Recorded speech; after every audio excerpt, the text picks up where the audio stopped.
The year was 1929. The Roaring Twenties were coming to an end, Herbert Hoover was president, and the first ever Academy Awards were held. 9 decades later, the show that celebrates the people who make Hollywood happen continues to dazzle and define movie excellence.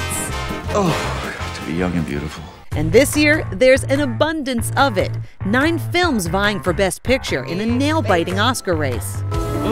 The Shape of Water, the visually ravishing fishy fairy tale, leads all movies with 13 nods.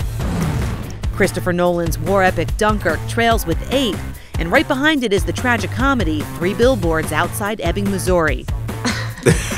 Also competing for the big prize, Get Out, Call Me By Your Name, Darkest Hour, Lady Bird, Phantom Thread, and The Post.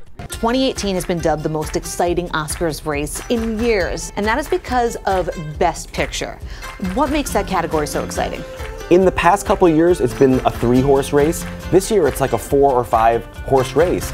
Also, Best Picture is voted on differently from every other category, and that's why I think you could get a surprise. This year's nominations already making history. Wait, why?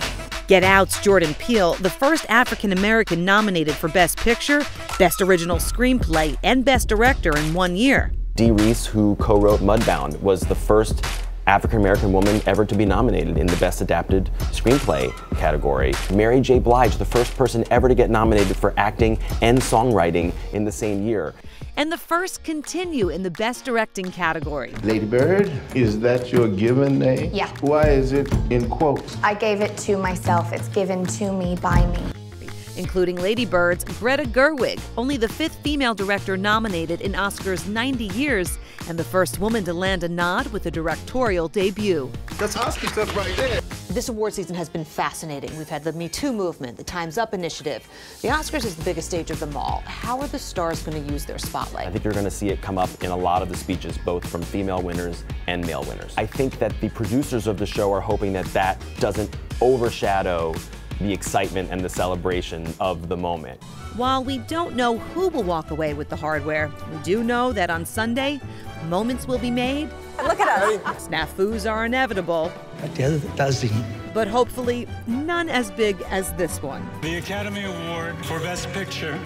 There's a mistake. Moonlight, you won Best Picture. A mix-up sure to play perfectly into host Jimmy Kimmel's hands. Lauren, what did you do? Come Monday, what's the big story? What do the headlines read? Whatever movie wins Best Picture, whichever one wins is going to be a surprise. A suspenseful ending, perfectly scripted for Hollywood. For Today, Joelle Garguilo, NBC News, New York.